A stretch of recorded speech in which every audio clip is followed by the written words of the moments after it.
You're looking for a gaming laptop that won't feel like a compromise, something that can handle a marathon of AAA titles, sit on a desk without hogging all the space, and still feel like a solid investment after a year of use.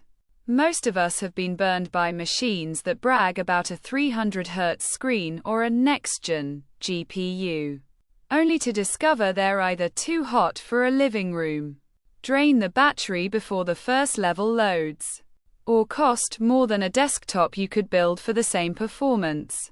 That hesitation is real. And it's why I dug into the specs, the real-world usage stories, and the practical trade-offs before I even powered this thing on. Link is in the description if you want to check the product details on Amazon. The ASUS ROG Strix G18 is positioned as a flagship portable for serious gamers who also need the flexibility of a laptop. It packs an AMD Ryzen 99955HX, 32GB of DDR5 RAM, a 2TB PCIe SSD, and an NVIDIA GeForce RTX 5070. All behind an 18-inch 2.5K panel that can push 240 Hz. On paper, that's a dream machine. But the question is how those pieces play together when you're actually sitting at a desk, on a couch, or moving between rooms. Let's start with the screen. The 18-inch WQXGA display is larger than the typical 15-inch gaming laptop, which immediately makes a difference if you like to see more of the battlefield without scaling everything down. The 25,601,600 resolution gives a crisp image, and the 240 Hz refresh rate is a real advantage in fast shooters like Call of Duty or Valorant. In practice, I noticed the motion was buttery smooth, especially when I turned the graphics settings up to high.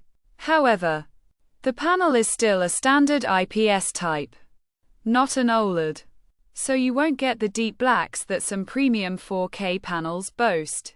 In a dimly lit bedroom, the colors look vibrant enough. But if you're after the absolute best contrast for cinematic games, you'll notice the difference. Thermals are the elephant in every high-performance laptop, and the Strix G18 does a respectable job. The chassis is built from a mix of aluminum and high-grade plastic, which keeps the overall weight manageable at around 6.5 kilograms. The cooling system uses a dual-fan setup with larger heat pipes than you see on most 15-inch models. During a 45-minute session of Cyberpunk 2077 * on ultra settings, the CPU stayed around 85°C and the GPU hovered just under 80°C. That's hot, but within safe limits. And the fans kept a relatively steady whine that didn't drown out game audio.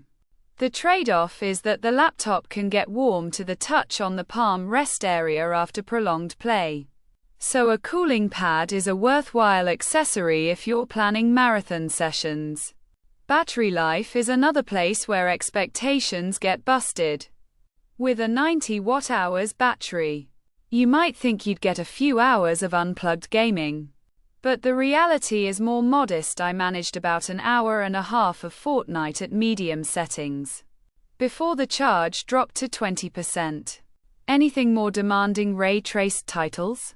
High framerate competitive shooters will pull the plug faster.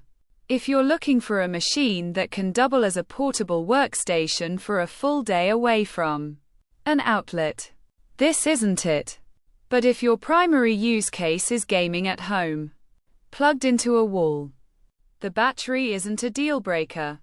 It's just a reminder that the laptop is still a desktop-class beast in a portable shell. One of the most practical strengths is the storage configuration. A 2TB PCIe SSD gives you ample room for a growing library of modern games, and the NVMe speeds translate to sub-second load times. I timed the startup of Elden Ring from cold boot and it launched in under 5 seconds, which is a noticeable improvement over older SATA-based laptops.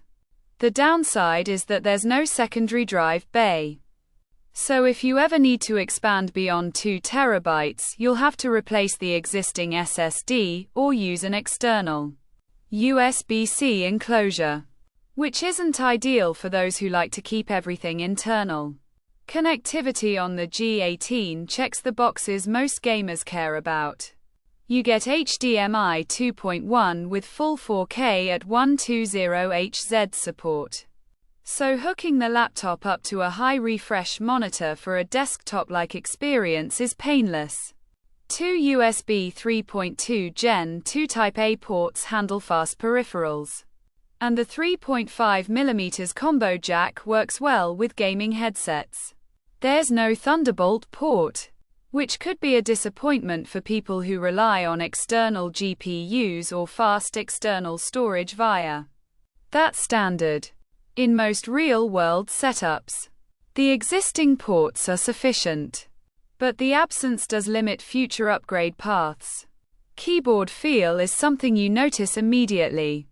The 4-zone RGB keyboard uses perky RGB lighting, and the keys have a decent travel distance with a slightly clicky actuation that many gamers prefer over the mushy membranes on cheaper laptops.